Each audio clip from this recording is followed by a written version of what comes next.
Otra conversación de Postmetrópolis, un lugar en el futuro, hoy para hablar con Julián Schwinderman. Julián es escritor y analista político internacional especializado en asuntos de Medio Oriente. Entre otras cosas de su larga biografía, es editor del Coloquio, la revista insignia del Congreso Judío Latinoamericano. Y una referencia en esta materia que está tan en la tapa de todos los diarios, que nos interpela de manera persistente y profunda a la sociedad argentina que ha quedado atravesada en el conflicto con ciudadanos que han sido tomados como rehenes a partir de los hechos de octubre del anteaño pasado. Julián, te invitamos sobre todo a ver si podemos, con esta conversación, entender más este conflicto. ¿Cuáles son los orígenes históricos del conflicto, si los tiene en términos históricos? Y cómo un espectador, porque tanto vos como yo y terceros que nos miran, lo digo en mi primera intervención, intentamos ser analistas honestos, pero no imparciales, en el sentido de que tenemos posición tomada a favor de la paz, de la democracia, de la convivencia. No somos imparciales en términos valorativos y no nos da todo lo mismo. ¿Podés explicarnos la mesa de arena de este conflicto? Sí, por supuesto. Ante todo, un gusto estar aquí en el encuentro contigo, Fabio. Este es un conflicto histórico, tiene décadas en realidad. Es difícil a veces recordar estos elementos cuando la cosa mediática es tan abrumadora, ¿no? Tan enfocada en el presente. Pero a mí me gusta hablar de lo que yo llamo los 3 círculos de la conflictividad, del conflicto, digamos, de Israel con sus vecinos. Y esto nos da una perspectiva geopolítica y geográfica e histórica a la vez. Por un lado, vos tenés el conflicto palestino-israelí, que es el que ahora está mediáticamente, ahí está centrado el tema. Lógicamente, ¿no? Porque ocurrió la masacre del 7 de octubre, entonces esto centró la atención mundial en Gaza y el vínculo con Israel. Pero esto es un elemento de la conflictividad. Está la situación de Cisjordania también, que está a pocos kilómetros, pero políticamente es muy relevante en relación al futuro de este conflicto. Esto es lo que se denomina el conflicto palestino-israelí, lo que englobaría Gaza, Cisjordania, Jerusalén y otros temas extraterritoriales. Si vos amplías la lupa un poco y te vas hacia el lado del Medio Oriente en general, te encontrás con el conflicto árabe-israelí. Es decir, es un conflicto que involucró a Israel con países árabes, o de hecho, históricamente las guerras fueron con países árabes. En el 48, en el 67, en el 73, 56 también, 82, etc. Estamos hablando de países árabes involucrados con Israel en guerras. Incluso en los 90 con Irak. Y luego tenés, saliéndote del Medio Oriente árabe islámico mayormente, entras en la órbita del Islam no árabe. Países como Turquía, Pakistán, Irán, Indonesia, que también son parte de, digamos, el caso de Irán muy evidentemente involucrado en la disputa, y que no necesariamente son parte del mundo árabe. Entonces, yo en general trato de arrancar de esta manera, porque me parece que es útil que entendamos que esta es una disputa, una conflictividad, digamos, que arrastra geográficamente mucho más que la cuestión palestino-israelí, políticamente es mucho más expandida e históricamente arraiga en mucho atrás en el tiempo. Habiendo dicho esto, sin embargo, hoy la conflictividad está centrada en la cuestión gazatí fundamentalmente, y esto a su vez está hermanado también a lo que es la historia de este conflicto, que se puede ubicar, digamos, en un sentido político moderno en los años 20, 30 del siglo pasado, ¿no? Ya desde los años 20 y 30 vos te encontrás con el líder máximo del nacionalismo palestino, la figura de Aj Amin al-Husseini, un líder a la vez político y religioso, era el muftí de Jerusalén, un aliado de Hitler durante la Segunda Guerra Mundial, instigando el equivalente a lo que vimos el 7 de octubre en aquella época, que se llamaba pogroms, cuando atacaban a las aldeas de los judíos, todavía Israel no existía, en Palestina.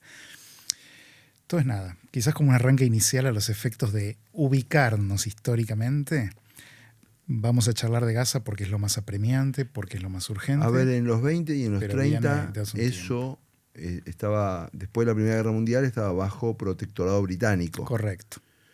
Y la presencia judía en la región había quedado un grupo de judíos históricos, digamos, que Ujú. cuando se produce la diáspora, hay un grupo que no se va, que se queda ahí, que es minoritario, pero se queda ahí. Sí. Y a partir del nacimiento, vos corregime si No, me dale, equivoco, dale. a partir del nacimiento del movimiento sionista, Ujú. fines del siglo XIX en Europa, algunos judíos deciden ir y se instalan también allí en colonias, Ujú. en una convivencia compleja. Sí, Bueno, por supuesto. y el protectorado británico se ve bastante en Mi Jerusalén esto. Sí, Sí, sí. se ve en la Ujú. serie. El protectorado británico jugando ahí un rol ambiguo, raro, ¿no? Ujú. Extraño. Exactamente. Bien. Se produce la Shoah, el mundo queda estremecido ante el fenómeno de la persecución masiva y la pretensión de exterminio de los judíos en Europa. Esas imágenes conmueven al mundo. Se toma una decisión que yo creo que es una decisión de alcance global, diríamos hoy, porque es una decisión que ancla en la creación de Naciones Unidas, Ujú. ¿no? La creación de... Los judíos tienen derecho a tener un Estado y se constituye esta idea original que era de 2 estados, ¿no? Sí. La idea original era 1948. Los judíos constituyen el propio y los palestinos no constituyen el propio. Hasta ahí estamos, ¿eso es correcto? Es correcto en términos generales, permíteme precisar Dale, algunos puntos. perfecto. Dos elementos centrales. Por un lado, lo que conecta al pueblo judío con la tierra de Israel es milenario. De hecho, hay un rey judío, el rey David, que declara capital a Jerusalén de su reinado hace más de 3000 años, Sí, ¿no? claro, claro. O sea que hay una conexión muy poderosa. El Islam después, cuando nazca, siglos después, también va a reclamar territorialmente y religiosamente la zona. De hecho, parte de la disputa actual en lo que se conoce como la zona de las mezquitas en Jerusalén es que fueron construidas encima de las ruinas del templo judío. Mira qué grande el Medio Oriente, ¿eh? Sí, sí, sí. O sea, acá hubo una intencionalidad política religiosa de anular la historia de los judíos en el lugar, y las mezquitas están ahí. Por eso vos tenés, si visitas Jerusalén, el Muro de los Lamentos, con los judíos rezando, y acá arriba la explanada de las mezquitas y las mezquitas. No es casualidad. Fueron construidas deliberadamente arriba de las ruinas del templo de Salomón y David. Ahora, no hace falta ir tan atrás en el tiempo. Lo marco solamente para que se entienda que esta vinculación de los judíos con la tierra de Israel es milenaria, y de hecho la palabra judío deviene de Judea, Sí, claro. que Judea y Samaria es lo que se conoce hoy como Cisjordania, ¿no? Es un término que se empezó a usar en el siglo XX. Antes era Judea y Samaria, los británicos todos se referían de esta manera a esa zona, ¿no? Entonces, después sí ocurre el Holocausto, donde en 6 años los nazis matan a 6 millones de judíos, en menos de hecho, pero Sí. duró la guerra 6 años. Esto genera, sí, esta urgencia de crear un refugio para el pueblo judío, y basándose en esta conexión milenaria es que se considera que este es el lugar. Que para entonces se lo conoce como Palestina, porque, como correctamente señalas, tras la Primera Guerra Mundial y el desmoronamiento progresivo del Imperio Otomano, los británicos, franceses también, pero los británicos en cuestión se quedan con esta región que la llaman la región de Palestina, y se crea el mandato británico en Palestina. Las Naciones Unidas en 1947, para hacer una larga historia corta, proponen la creación de 2 estados, y la terminología que usan es un estado judío y un estado árabe. Así lo expresan. Los judíos, que van a ser los futuros israelíes, aceptan esta partición, aunque no están de acuerdo con la distribución geográfica, pero consideran que es mejor la coexistencia y la estatidad a un reclamo maximalista y no tener nada. Los árabes palestinos rechazan esta propuesta de convivencia, y no solo la rechazan, lanzan una guerra de exterminio literal, donde 5 países árabes atacan al recién declarado Estado de Israel en cuestión de horas.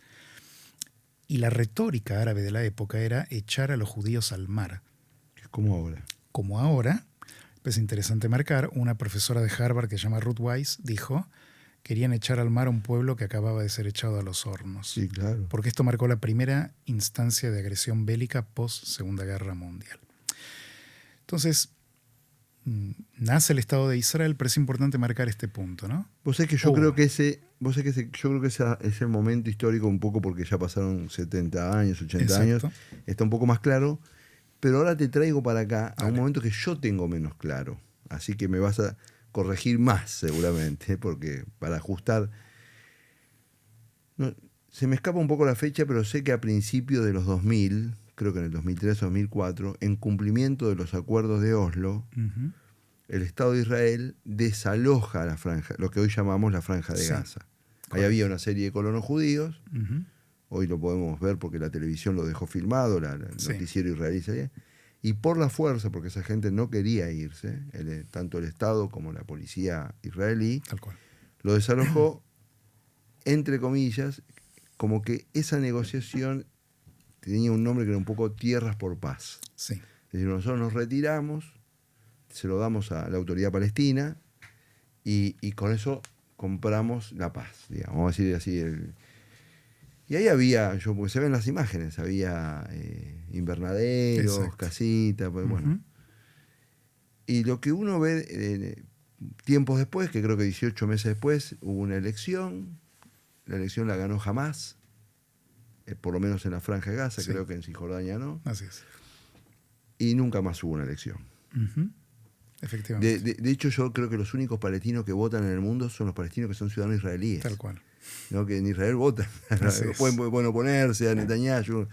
Bueno, pero lo cierto es que y Hamás se afianza en Gaza y le da otra orientación, por supuesto, a la gestión política de Total. eso. O sea, una orientación agresiva hacia sus vecinos, etcétera. O sea, el 7 de octubre jalona una serie de agresiones menores comparativamente con esas, pero previas. ¿Esto es así? ¿Este relato que yo hago es así o hay desvío de...? No, no. En términos generales es correcto. Hay una... La retirada israelí de Gaza fue en el 2005 y responde a una duda de Israel en cuanto a cómo lidiar con el hecho de que reclaman ese territorio como propio, pero tiene una amplia población palestina. Entonces, en Israel desde el 67, que es cuando en una guerra preventiva, pero de defensa, porque era inminente el ataque de países árabes, conquista Jerusalén Oriental, los Altos del Golán, Cisjordania y Gaza y el Sinaí, de alguna manera desde ahí se instala este debate, ¿no? de la sociedad israelí. ¿Qué hacemos con estas tierras que las queremos, pero tiene una población palestina dentro? Entonces lo que se venía barajando era, bueno, desde los ángulos ideológicos dispares, el elemento más ultranacionalista decía, bueno, nos tenemos que quedar con las tierras y poblarlas. La parte más concesiva y pacifista decía, no, mejor nos retiramos y que los palestinos eventualmente se autogobiernen ahí. Pero el dilema siempre estuvo. Y en Gaza en el 2005, un gobierno de derecha, como el de Ariel Sharon, que era un legendario general de la derecha israelí, siendo primer ministro, implementa esta retirada, que fue el mismo general que implementó como militar, no como político, la retirada en Camp David, cuando se entrega el Sinaí a Egipto. Bueno, Ariel Sharon en este momento entonces persuade a la opinión pública, pues es una autoridad, es un tipo que viene de la derecha y un duro encima, de que esto era lo correcto. Lamentablemente no salió bien, porque lo que ocurrió desde entonces, como bien señalás, es que este territorio fue cedido a la autoridad palestina, lo pierde electoralmente primero, donde el pueblo palestino de Gaza vota a Hamás, más que nada por una oposición a la corrupción de la autoridad palestina. No es que amaban la Jihad, pero la realidad es que eligieron ellos estos gobernantes. Hamás después violentamente hace un autogolpe y los echa a todos los funcionarios de la autoridad palestina de Gaza. Entonces ahí lo que sería el Estado futuro palestino queda escindido geográficamente y políticamente en dos partes. Cisjordania, donde gobierna la autoridad palestina, Gaza con Hamás. Acá es cuando Israel impone este bloqueo de tierra, aire y mar, sobre la base de que Gaza se transforma en una entidad hostil, gobernada por un grupo yihadista, que públicamente declaró su intención de destruir al Estado de Israel. Sí. Y desde entonces, lo que había habido era una convicción de Israel, que ya Gaza no estaba en manos de Israel. Ya está. Iba a ser eventualmente futuro Estado palestino. Pero las cosas hicieron que se transformara en una entidad hiperviolenta para los palestinos, porque jamás los reprime cabalmente, y muy violenta con Israel. Pues desde entonces lanza cohetes, infiltró terroristas, y finalmente lanza esta masacre atroz del 7 de octubre. ¿No? Sí. Ahora, claro, como yo soy argentino, Ujú. ¿viste? Y Argentina en ese sentido es un país particular, donde han venido personas de todo el mundo y se han casado, se han mezclado, Sí, y es normal iniciar nuestras conversaciones diciendo que tenemos dos abuelos de así no sé es. dónde y otros dos de no sé cuánto, y qué sé Ujú. yo. Y uno ve que desde el desmoronamiento del Imperio Otomano pasó un siglo. Uno dice, la sociología no pudo, o sea, la política evidentemente fracasó. Ujú. Y la sociología no pudo hacer nada, esa convivencia. ¿Por qué esa convivencia a nivel social no pudo imponer otro modo de vínculo? Que ahí hay un fracaso también, digamos, ¿no? Sí, ¿Tenés algo para decir en relación a sí, eso? tengo lo que decir. La verdad es que, a mi modo de ver, es un fracaso del liderazgo fundamentalmente árabe-palestino. Si bien en Israel vos tenés elementos de derecha y de izquierda que debaten, hay elementos que son más inclinados a la convivencia y hay otros que no. Hay algunos que son más inclinados a ceder territorios a cambio de paz y otros que dicen no, todo esto es nuestro. Sin embargo, en conjunción vos podés ver que sean gobiernos de derecha o de izquierda, han hecho tratados de paz con el mundo árabe. De hecho, el primer acuerdo de paz con Egipto, con el Es líder estable. absoluto del mundo árabe en aquel momento, hoy no lo es, pero en aquel momento era el líder absoluto, culturalmente, políticamente, en todo sentido, económicamente. Bueno, eso lo hizo un gobierno de derecha, el Menachem Begin, que se supone que eran los recalcitrantes que no quieren Sí, sí, la sí. paz con los palestinos. Luego tenés la retirada, como te digo, hecha por Ariel Sharon de la Franja de Gaza. Con Netanyahu se hicieron los acuerdos de Abraham, que son la normalización y paz con 4 países árabes. Y lo que hizo el laborismo fue famosamente el acuerdo de paz con Jordania, que fue posible por el acuerdo con la OLP, el acuerdo de Oslo, que resultó ser un error histórico garrafal. No con Jordania, digo el de Oslo, ¿no? Pues puso en marcha toda una dinámica muy siniestra que termina en esta sangría interminable entre los pueblos. Ahora, yo creo que de todas maneras, marco esto porque si bien Israel y su liderazgo han cometido errores, no han cometido el error histórico que sí cometieron y siguen cometiendo los líderes árabes palestinos, sobre todo palestinos ya, no tanto árabes, de insistir en reclamaciones maximalistas que no dan lugar a la paz. Este es el Del tema. río al mar. Del río al mar es la histórica, la que Sí. se ve ahora en los campos de Estados Unidos, ¿no? Liberen Palestina del río al mar, sin entender que del río al mar significa, es como decir en la Argentina, Sí, liberen de la cordillera al río. claro, Y claro. nos quieres eliminar a todos, entonces, ¿no? Es eso. Pero bueno, lo cantan igualmente. Entonces, el tema acá está en un fracaso, a mi modo de ver, de un liderazgo del nacionalismo palestino, desde la alianza con Hitler, que hace el primer líder de ellos, a Jamin al-Husseini, y que cruza hasta el día de hoy, con el pequeño intervalo de Arafat, que en realidad es un debate si flexibilizó su postura o fue un engaño, ¿no? Este acuerdo de Oslo desde la mirada de él. Pues cuando llegó el año 2000, el momento de hacer la paz, de firmarla, decir, listo, llegamos al momento, Arafat pateó el tablero y lanzó una intifada muy violenta, ¿no? Entonces, es que ambivalente la cosa. Lo que sí veo del lado israelí, aún con errores, insisto, sin inmacular a Sí. nadie en la No. política, es que Rabin, Pérez, sea Netanyahu, sea Sharon, han hecho un esfuerzo por conceder territorios a cambio de la paz. Todos ellos, Netanyahu incluso abandonó Hebrón, que su padre, que era un historiador, se enojó con el hijo como político por esa decisión, ¿no? Entonces, me parece que, y del lado palestino no veo eso. Yo no lo veo. Ya vamos a volver ahí, pero me meto en otro tema y ya vamos a volver. Yo advierto que en Argentina no distinguimos adecuadamente el mundo árabe, el islamismo político, Ok.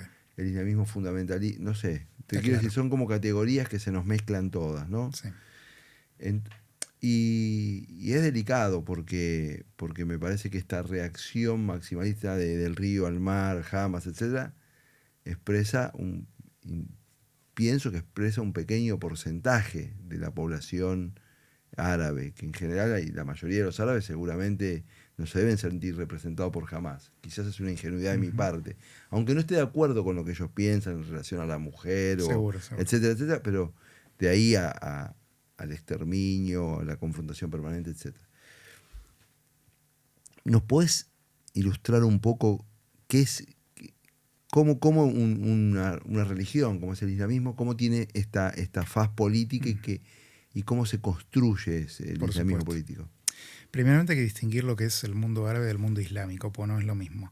Lo árabe sería el equivalente a Latinoamérica, donde tenés Perú, Argentina, Brasil, somos todos latinoamericanos, Okay. pero hay algo que es Latinoamérica que nos une. Lo mismo pasa con el mundo árabe. El Medio Oriente árabe, digamos, es una confluencia de un montón de países como Marruecos, Libia, Egipto, Jordania, Siria. Son países árabes que conforman una identidad nacional árabe. Dentro del mundo árabe tenés religiones. Puede ser un árabe judío, un árabe cristiano, un árabe musulmán u otras minorías no monoteístas inclusive. Por otro lado tenés países musulmanes que no son árabes, como Pakistán, Turquía, Irán, Indonesia, un montón que mirás desde por fuera del Medio Oriente más hacia Afganistán. Están bajo el Corán, pero no son árabes. Son musulmanes, pero no son árabes, porque el Islam es una religión y lo árabe es una nacionalidad. Entonces, me gusta compararlo con América Latina para que se entienda más fácilmente. Vos podés ser latinoamericano, que es tu identidad nacional genérica, digamos, no nacional específica. La patria grande. La patria grande, ahí tenés, y podés ser judío, podés ser musulmán y podés ser cristiano, dentro de si sos peruano o argentino, es indistinto. Pero si sos judío, o sos cristiano, o sos musulmán, bueno, ya otra religión no podés tener, sos esa solamente. Y esto pasa con los países musulmanes que no son árabes, es como un país que fuese cristiano por fuera de América Latina, si se quiere, ¿no? Pero que comparte la identidad latina, digamos. Y en esos países musulmanes no árabes, Sí. el país si la identidad es musulmana, el 100% de la población en principio... Y no siempre una abrumadora mayoría. O sea, de hecho el mundo árabe es mayormente musulmán, en un 90, 90 y pico %, con bolsones minoritarios. Depende del caso. Líbano, por ejemplo, es un país árabe, con muchos cristianos. tiene muchos cristianos, tuvo una comunidad judía y tiene muchos musulmanes. Y dentro de los musulmanes tenés a su vez si son chiitas o sunitas, que es otro tema. Irán es un país abrumadoramente musulmán, al igual que Pakistán, demográficamente hablando, digo, ¿no? Al igual que Turquía, por ejemplo. Y tenés otros países como Bahrein o Irak, que son musulmanes mayormente, pero tienen población cristiana importante, ¿no? O sectariamente entre chiitas y sunitas están divididos. Yo sé que suena confuso esto, pero hay que distinguir. La cosa árabe es como una identidad nacional. Entonces vos tenés la Liga Árabe que reúne a los países árabes, que tienen poblaciones de denominaciones religiosas diferentes, pero mayormente musulmanes. Y después tenés los países musulmanes, que no necesariamente son árabes, la mayoría sí, pero muchos no son árabes, que están por fuera del Medio Oriente, que bueno, se signan por la religión fundamentalmente. Ahora, dentro de esto, dentro de lo que es el Islam compartido de países musulmanes, árabes o no árabes, tenés dos grandes sectas, históricamente hablando, que son el chiismo y el sunismo. Es como hablar en el cristianismo de católicos o protestantes. Son sectas dentro de la religión. La gran mayoría de los musulmanes son sunitas, en un 90% estimadamente, y hay un porcentaje menor que son chiitas.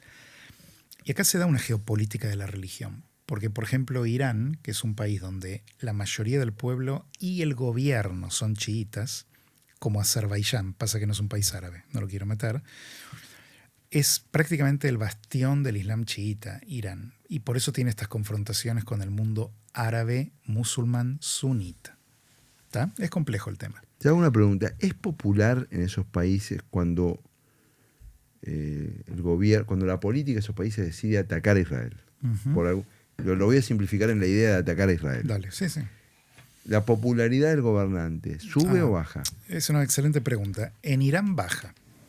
Ah. En Irán baja porque el pueblo, que es oprimido por los iraníes, ven en Israel, y para el caso en Estados Unidos, a un aliado de ellos, porque combate a quienes los oprimen. De manera que el pueblo iraní, te diría, y se ve incluso ahora te voy a dar ejemplos anecdóticos que se ven en la calle de Irán, sugeriría que el pueblo es bastante antirrégimen y que no comparte esta retórica radical antisionista. El mundo árabe es otra historia, hay que analizar ya con más cuidado. Hay países como Jordania, que tiene una gran mayoría demográfica palestina, que no, ahí te diría que la mayoría están de acuerdo con la retórica hostil, más allá que el gobierno haya hecho la paz con Israel. Jordania debería ser el Estado palestino, ¿o no? Jordania debería ser el Estado palestino, ese es otro tema, sí. Hay un Estado palestino, o sea, yo miro de afuera, sí, en serio, un experto. No, es correcto.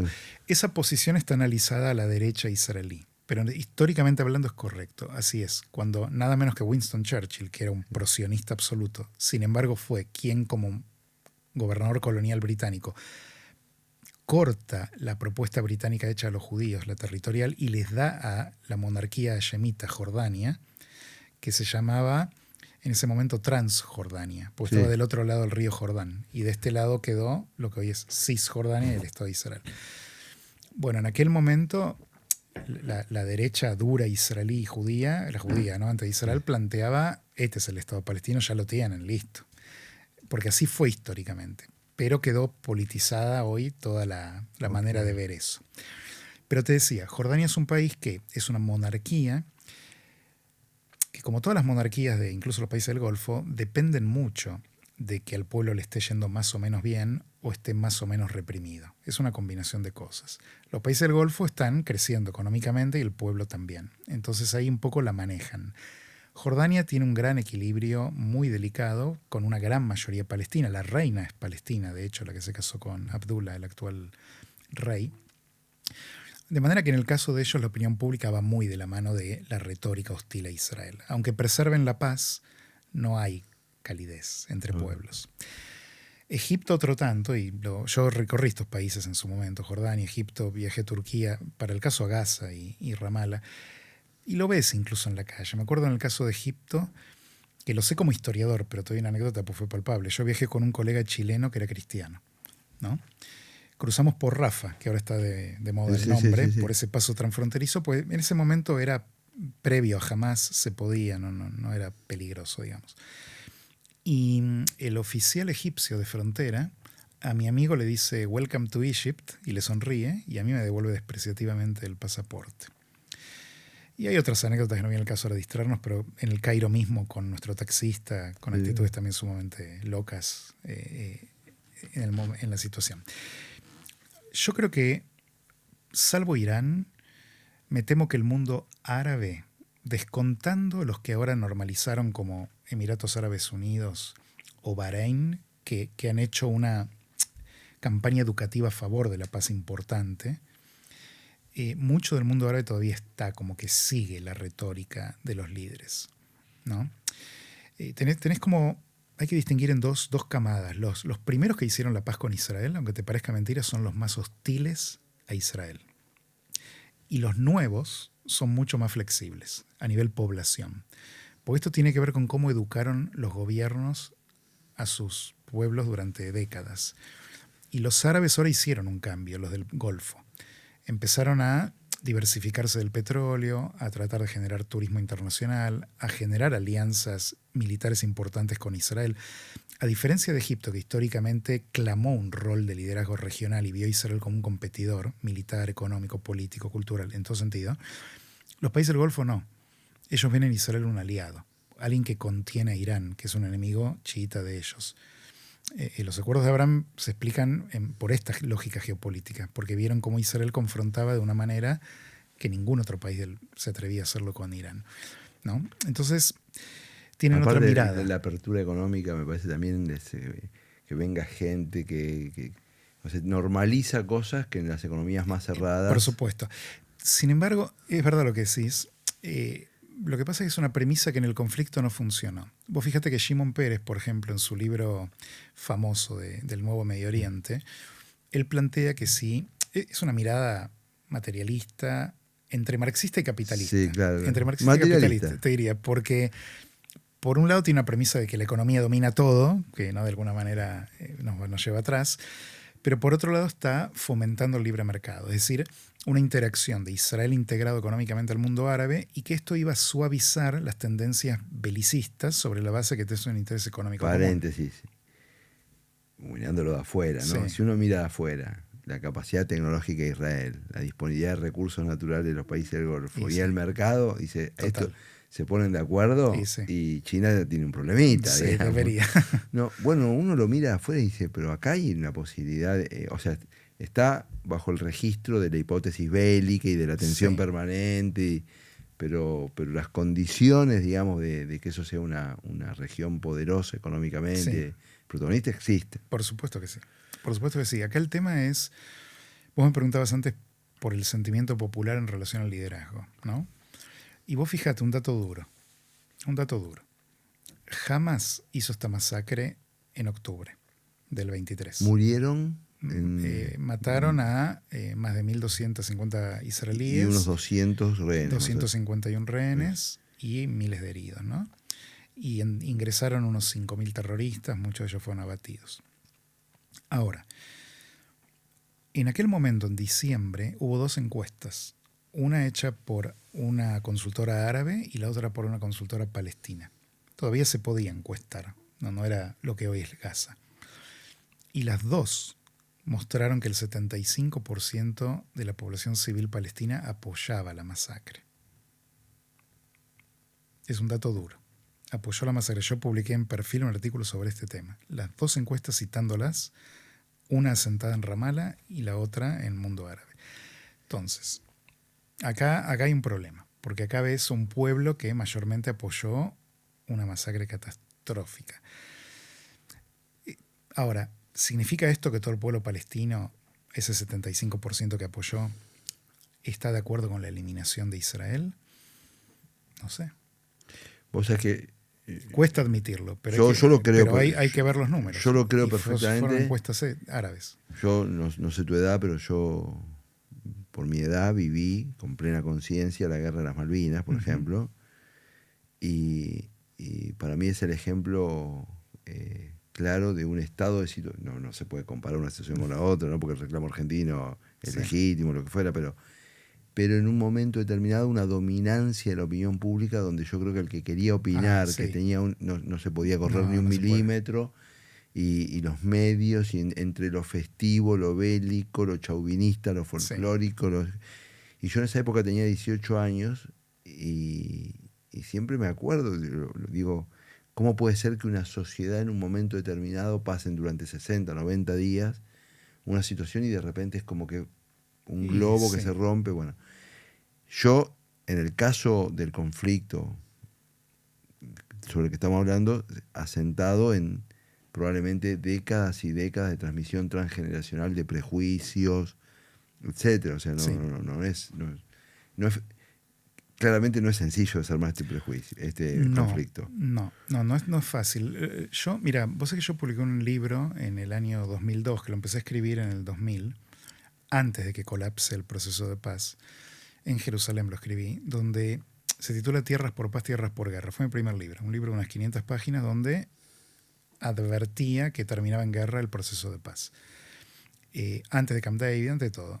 Y me agarró terminándolo con el 11 de septiembre del 2001, más la intifada, la segunda intifada palestina.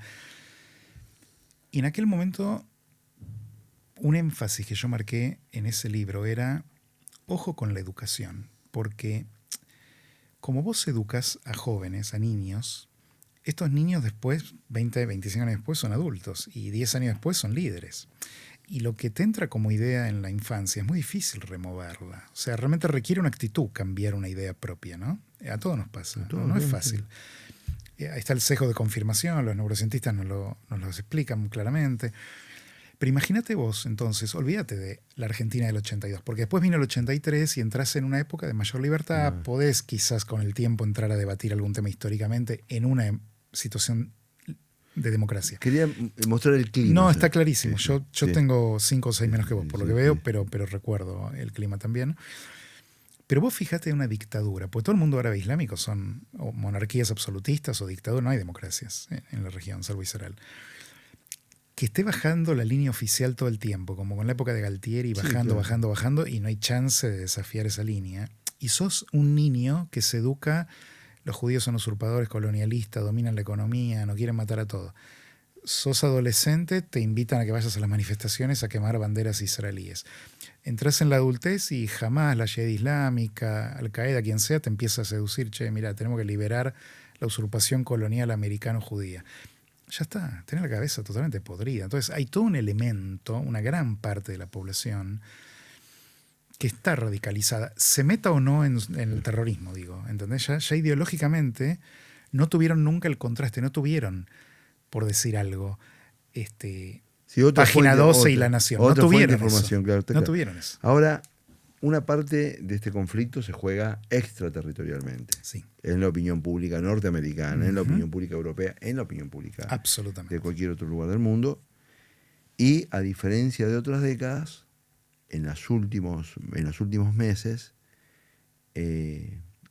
digo a diferencia de otras décadas porque entre la Segunda Guerra Mundial y este conflicto, uno podría decir que en general la opinión pública del mundo liberal democrático, su protegido en un lugar del corazón era el Estado de Israel. Ujú. Y eso ha cambiado dramáticamente, o sea, con manifestaciones en capitales de países democráticos muy masivas, con la bandera palestina transformándose en una insignia de una lucha emancipatoria, movimientos de personas con preferencias sexuales que no podrían vivir bajo la lógica de Hamás, haciendo reivindicaciones anti-israelíes, etc. Primero, si hay responsabilidad de Israel en eso, Okay. ¿cómo crees que se construye? Si es un capítulo de la cultura woke, ¿qué está pasando en materia de opinión pública para que eso haya ocurrido? Bueno, es una pregunta importante. Yo creo que el cambio de mirada sobre Israel a nivel mundial ocurre en el 67. A partir del Holocausto y la nación de Israel, cuando nace el país, hay una mirada compasiva. Hay una mirada de, bueno, mira, los árabes lo quieren exterminar, los nazis lo quisieron exterminar, la verdad que es un pueblo oprimido, perseguido, tiene derecho a la paz y estar de esta manera. Pero en el 67, Israel se revela como una potencia militar. Derriba a 3 países árabes, a Jordania, Siria y Egipto, conquista territorios, se expande. Y creo que ahí psicológicamente hubo un cambio en la mirada de muchos seguidores de Israel que lo vieron ya no como la víctima, sino como un poderoso.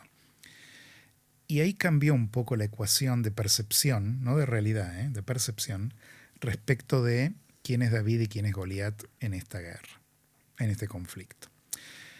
Yo empecé nuestro encuentro un poco invitando a esta idea de ver el conflicto no solo en la cuestión palestino-israelí, sino árabe-israelí, islámico-israelí. Cuando vos lo ves de esta manera, lo que ves es Israel, que es del tamaño de Tucumán, nuestra provincia más chiquita, ese es el tamaño de Israel, con Gaza y Cisjordania adentro, eso es Israel, y un mundo árabe que es el equivalente a todo el hemisferio occidental, desde Estados Unidos hasta acá, o sea, enorme. Si agarras un mapa es una cosa descomunal.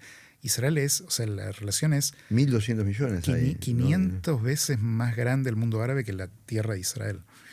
500 veces. Entonces, sí, 1 en 500, esa es la tasa. Y poblacionalmente ni que hablar, son 10 millones en Israel, incluyendo judíos y no judíos, y 1.000. más de 500 millones de árabes o más, y 1.500 millones de musulmanes. Entonces no hay proporción. Y sin embargo, Israel es presentado como la gran potencia, el poderoso, el colonialista. Ahora sí, es una potencia militar, por supuesto, es el dominante de la región. Pero esto lo hizo por resultado propio, por esfuerzo. Estados Unidos recién forja su alianza con Israel a partir del 67, no antes. Los primeros 20 años, Rusia está tratando de llevarse a Israel para su molino. Por eso votan a favor en la partición, de hecho. Como tenían una impronta socialista en su nacimiento, con los kibutzim y todo, y muchísimos judíos venían de Rusia con corte socialista, se imaginaron que Israel iba... Y en un principio fue socialista, de hecho. Sí, claro. El sindicalismo era fuertísimo en Israel. O sea, esto cambia con el tiempo. Abodá integró la internacional socialista. Totalmente. Con lo cual, Israel, te diría que no exclusivamente, pero con Netanyahu en los años 90, inyecta esta ideología libremercadista, capitalista, proamericana full. No, desde la estabilización de los 80, ¿no? Sí, pero, a ver, lo que pasa es que Israel ideológicamente tiene un quiebre muy grande en sus partidos políticos. No ya tanto ahora, ¿no? Pero lo estuvo históricamente.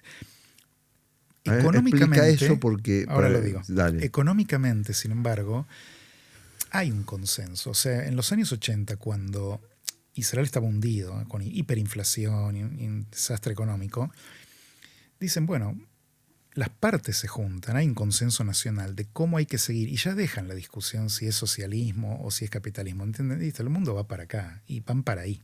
Entonces comienzan a transformarse, sí, en un país ya libre mercadista. Pero verdaderamente es Netanyahu, con los años 90 se hace primer ministro, quien realmente implementa un dispare hipertecnológico en Israel. Tiene que ver con la época mundial, obvio, no es solo... Israel opera en un mundo, Sí, sí, ¿no? sí, claro. Hay tendencias globales y Israel se sumó a esa tendencia, a la globalización primero, a la tecnologización después y demás. Mira, aparte hay un formato en el caso, no sé si exagero con esto, el hecho de que está Israel 10 millones y hay otros 50 millones más o menos de judíos en el mundo que tienen algún vínculo con Israel. No, 50 no. ¿Cuánto? En total, Sí.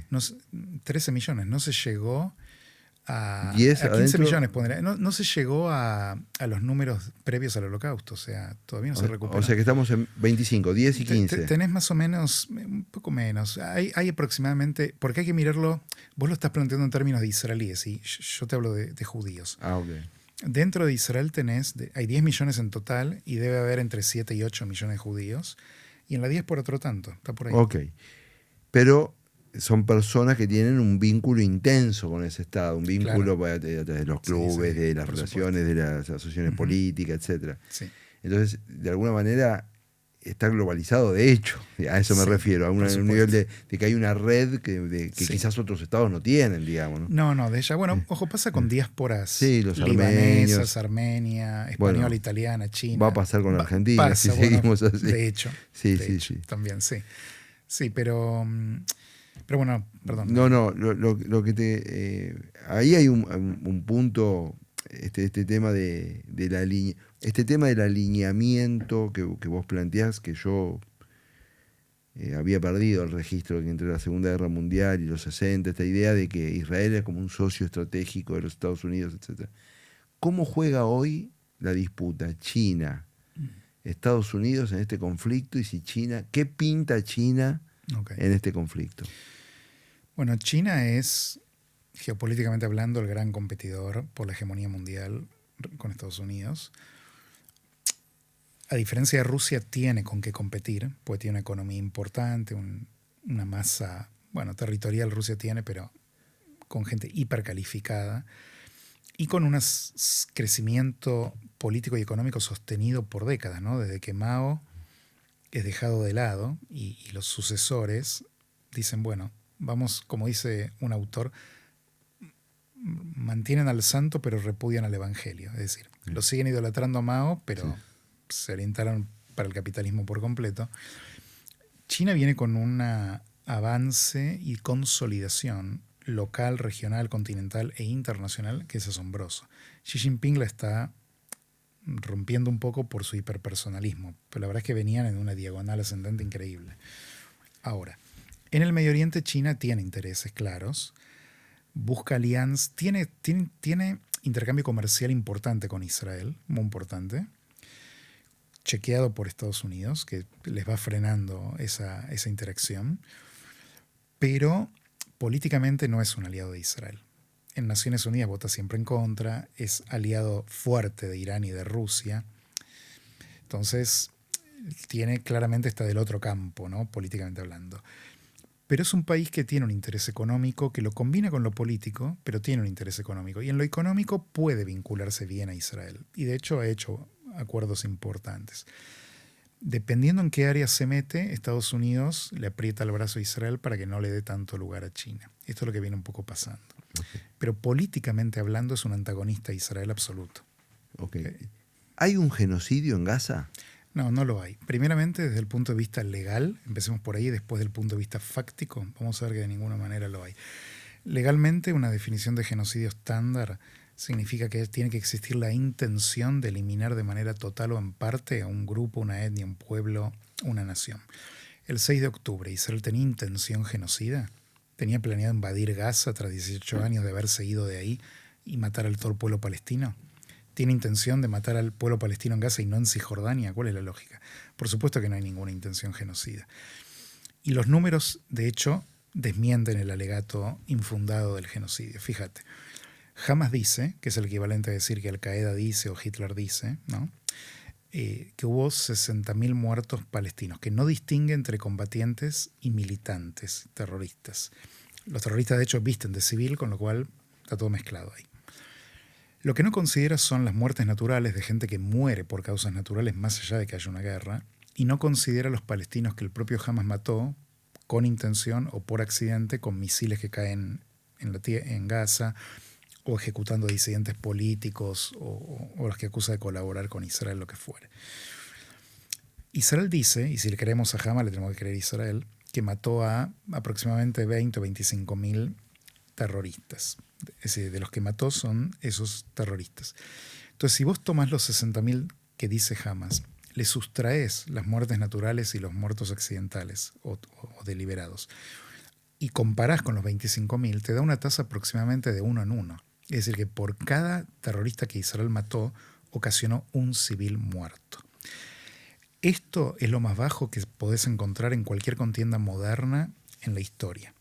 Y no solo eso, la complejidad urbana de esta guerra, donde no estás peleando en el desierto y es fácil distinguir un civil en una aldea de un terrorista escondido en una roca, digamos, sino de una zona densamente poblada, con una red de túneles más grande que la red de subtes de Buenos Aires o de Londres, creada por Hamas, donde deliberadamente disparan desde mezquitas o desde escuelas de la ONU o de hospitales. De hecho, ¿La escuela de la ONU es así? Es así, literal.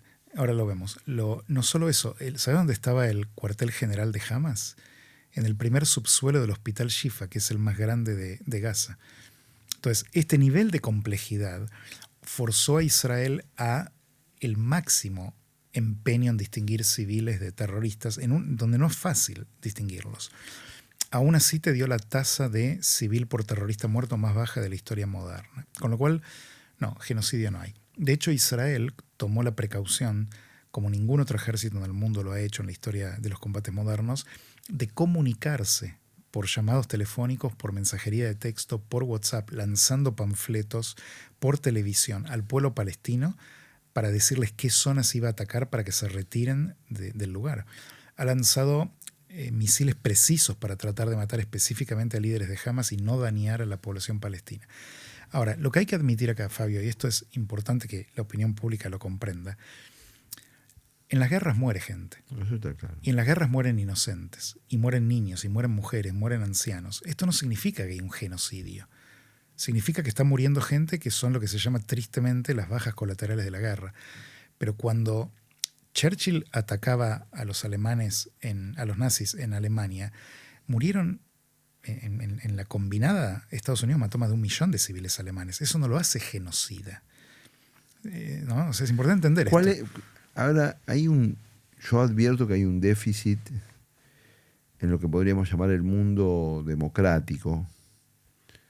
¿Cuál es el horizonte de salida de esta crisis? El horizonte de salida. Bueno, primero derrotar la ideología yihadista de Hamas y reeducar a la población palestina. Como plantea el gobierno de Israel, desradicalizarla, dice.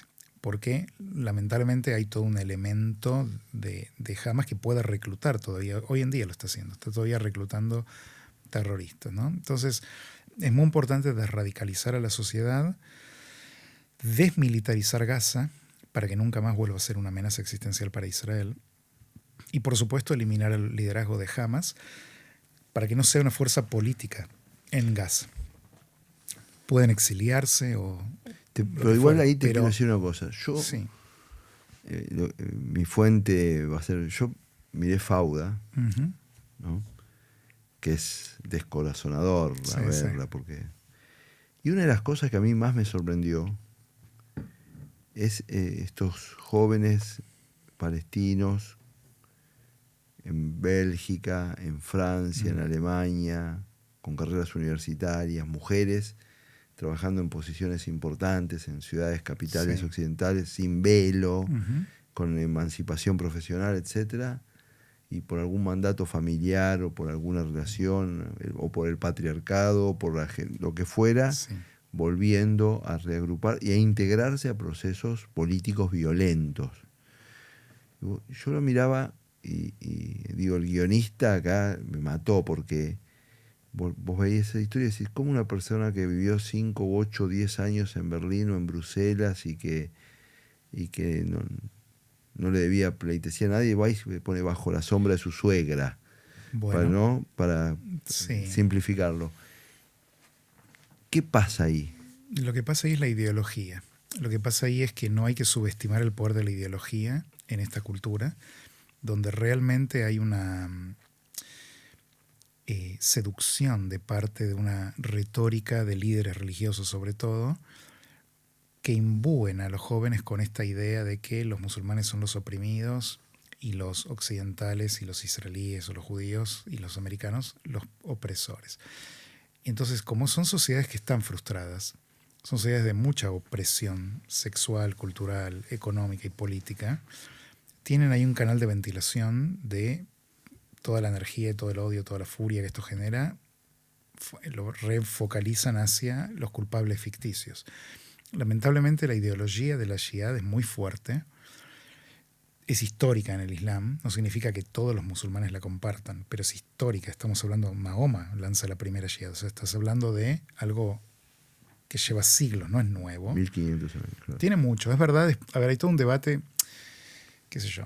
Oriana Fallaci y Samuel Huntington te van a decir, el problema no es la cúspide de la montaña, es toda la montaña. Y otros expertos, como Daniel Pipes y otros, te van a decir, no, hay que distinguir el fenómeno político del Islam desde el siglo XIX en adelante, del Islam histórico y demás. Lo cual, yo coincido con estos últimos, pero también hay que reconocer la expansión del Islam y su guerra con las cruzadas, con los señores medievales y demás, y con la iglesia. Todo esto es resultante de este anhelo expansivo que llegaron a conquistar todo el Medio Oriente y parte de Europa. Esto no se logra con una ideología pacifista, ¿comprendes?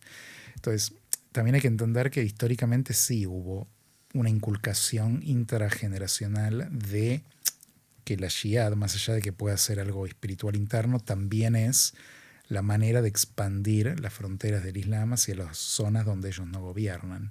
Y de hecho existe la terminología en árabe que es Dar al-Harb y Dar al-Islam. Expandir el reinado del Islam hacia la tierra de la infidelidad. La infidelidad medida en términos del Alá, ¿no? Sí, sí, sí. Entonces, me parece que acá el problema está que muchos jóvenes van a Occidente, no se adaptan bien y terminan siendo lavado su cerebro, donde le generan que la responsabilidad de sus frustraciones radica no en su cultura que los está sometiendo, sino en los países que los recibieron y en consecuencia el mundo occidental y libre. Entonces me parece que el tema ideológico es crucial acá y me parece que es muy importante, qué sé yo, poner el catolicismo, vamos a ponerlo así. En el Concilio Vaticano II, después de mucha prédica antijudía, deciden cambiar, hacen una evaluación de que algo no estuvo bien y modifican de manera radical, revolucionaria, los lazos con el pueblo judío. Y no solo con los judíos, replantean sus vínculos con todas las religiones no cristianas. Este Concilio Vaticano II está ausente en el Islam todavía, falta. No hay un Islam reformado. No hay Islam reformado, no. Hay variaciones, por supuesto, ¿no? No es que es una cosa monolítica, pero no existe todavía, en parte porque, bueno, a diferencia del Vaticano, no existe el equivalente. Una autoridad Islam, centralizada. Claro, no sí, hay. sí. Pero tenés grandes autoridades chiitas, sunitas, que son los que están involucrados en diálogo interreligioso, que podrían, de alguna manera, hacer fatuas, edictos que propicien este acercamiento, ¿no? Me parece, pero a nivel conjunción general, falta todavía una revolución ideológica fenomenal que repudie estas ideas radicales supremacistas y que fomente un acercamiento más claro y más colectivo hacia los no musulmanes, me parece a mí. Vos sabés que tengo un amigo, Uh-huh. y con esto vamos a ir terminando, que cuando hablamos de este tema me dice, mira, los radicalizados que se expresan de una manera brutal, de río al mar, y insultante, peyorativa, desgarradora, son preocupantes. Dice, pero es tan clara su bestialidad que para mí son menos preocupantes que los que no son radicalizados, pero igual quieren subordinar a la mujer. Claro. Igual, porque esos pasan abajo del radar y esos son más preocupantes, porque son muchos más esos Claro. que los otros, hablando de montaña. Es verdad. Pero ahí me parece que él, y yo coincidiendo con la ideología de mi amigo en general, Carlos, seguramente vas a escuchar esto, pero ahí también nos paramos en el lugar de que nuestro corpus de ideas es superior. Y es un lugar delicado también, ¿no? O sea, nuestra visión sobre la familia, sobre la libertad, sobre las personas, sobre la relación entre las personas y el Estado, espacio público, espacio privado. Que nosotros, bueno, esto sería lo bueno contra una visión del mundo que tiene alterado todas esas cosas, que para nosotros no sería lo bueno.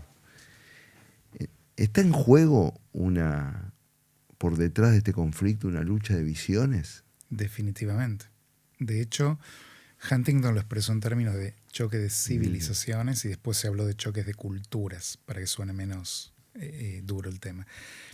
Mira, yo no creo que sea un tema de culturas superiores o inferiores, sino de qué tipo de naciones produjeron estas culturas. Entonces, si vos mirás el mundo musulmán y te encontrás con países que son súper desarrollados y que lanzan satélites al espacio y que son libres y que son prósperos, bueno, está bien, es un buen ejemplo, pero encontrámelo. Del lado occidental sí tenés naciones que son prósperas y evolutivas.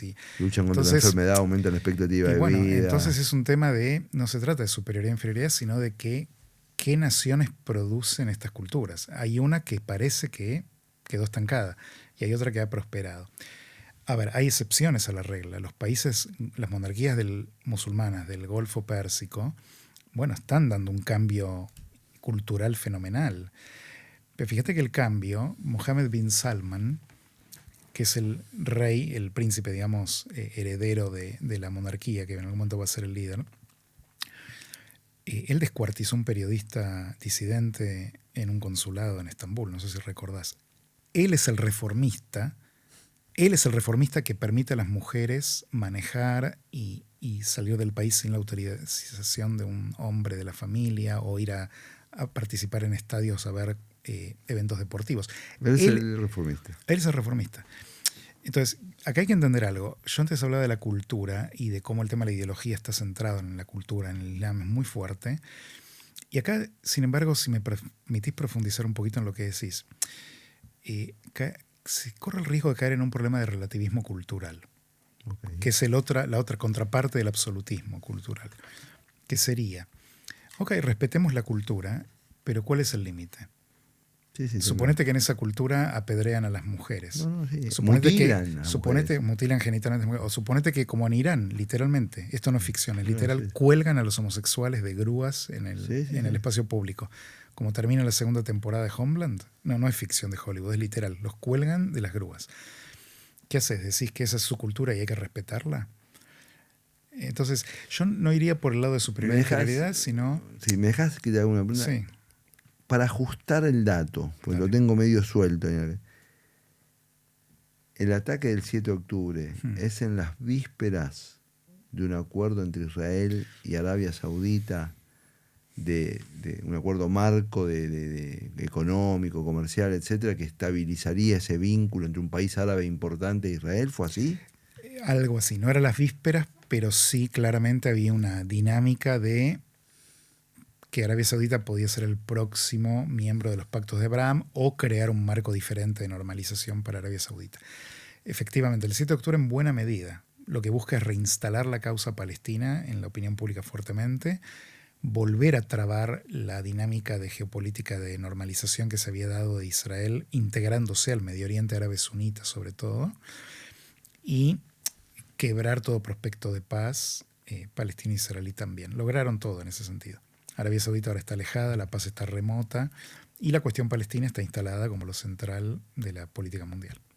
Julián, nos has ilustrado muchísimo, ha sido una conversación riquísima para mí, yo me sentí muy cómodo, espero que vos... Por supuesto, también claro que sí, un y placer. si querés agregar algo, el micrófono a tu disposición. Bueno, primeramente agradecerte porque creo que fue un diálogo muy, muy fructífero y es sano que exista la posibilidad de dialogar sobre un tema que hay tanta pasión y tanta distorsión, ¿no? Porque a veces la brecha entre realidad y hechos, o sea, entre realidad y representación de esa realidad en los medios y en la cultura en general, es muy, muy grande. Así que un espacio como este es muy valioso para poder civilizadamente, moderadamente, intercambiarte ideas sobre un conflicto complicado, ¿no? Muchísimas gracias. A vos.